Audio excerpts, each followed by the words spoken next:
I am a real American. Fight for the rights of every man. I am a real American. Hey guys, how's it going? It is I, the real Randy Chavez. I'm coming at you today with a veteran reaction video.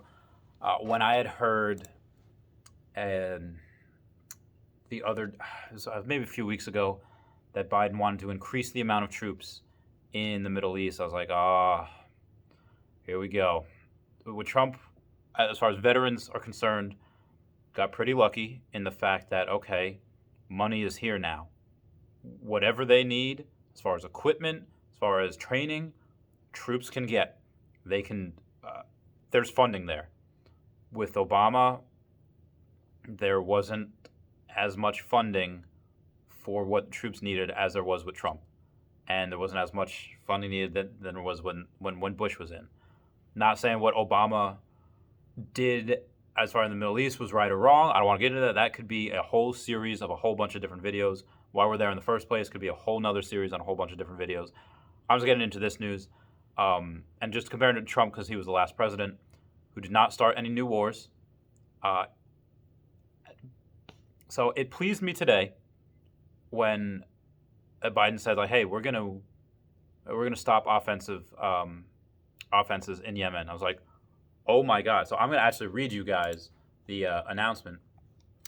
President Biden announced on Thursday to end U.S. support for offensive operations in Yemen, where brutal civil war has resulted in one of the world's worst humanitarian crises. White House National Security Advisor Jake Sullivan said at a press briefing, why this matters.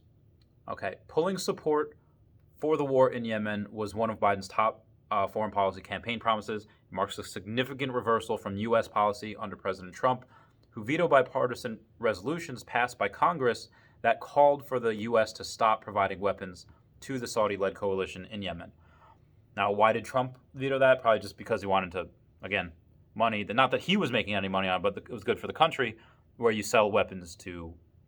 The CIA is very good at, oh, we have an enemy, and that enemy doesn't like this person. Oh, fund this person; they can attack that enemy. What happens with Trump? Why you want to do that? Okay, sure. Let's sell them weapons, make the U.S. money, and let them not worry about it. And let us not worry about it. So that's probably why they've done that.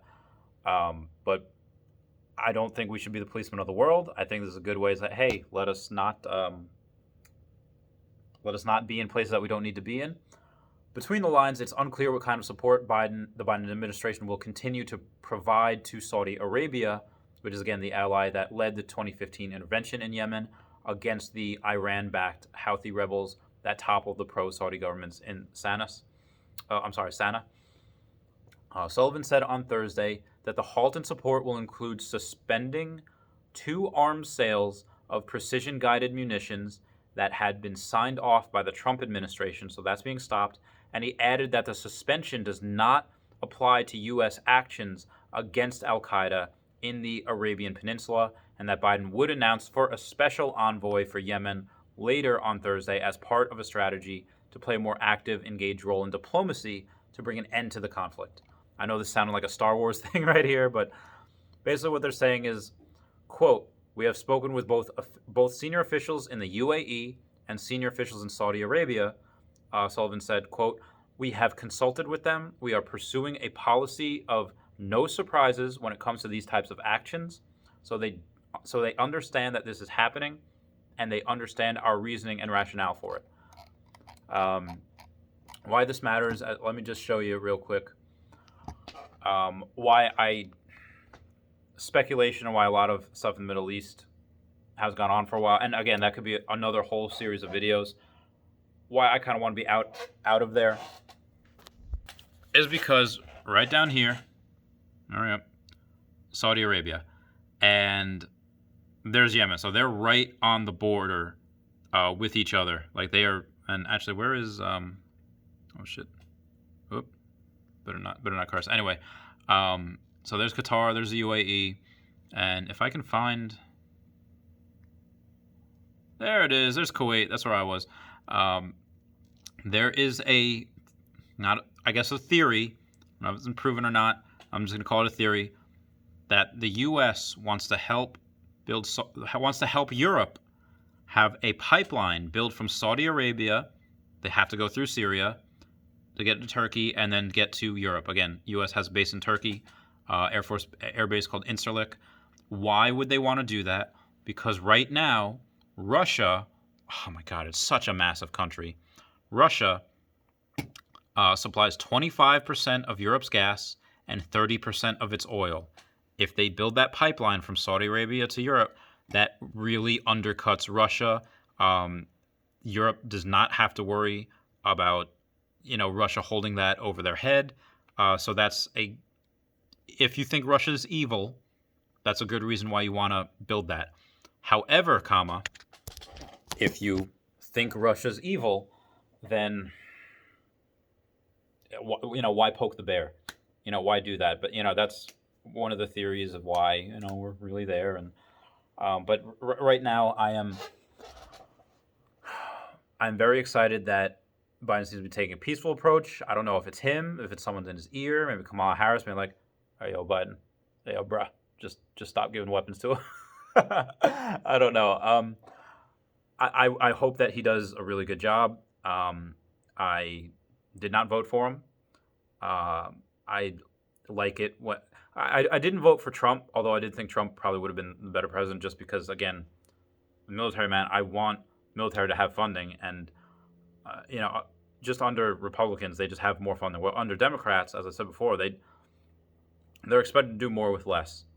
Under Bush, there was, certain teams had a certain number of people, and then under Obama, they had to do the same mission with less people because there wasn't partly because there wasn't funding, but also because a lot of America's an obese country. America's overweight. It's very hard to get into the military.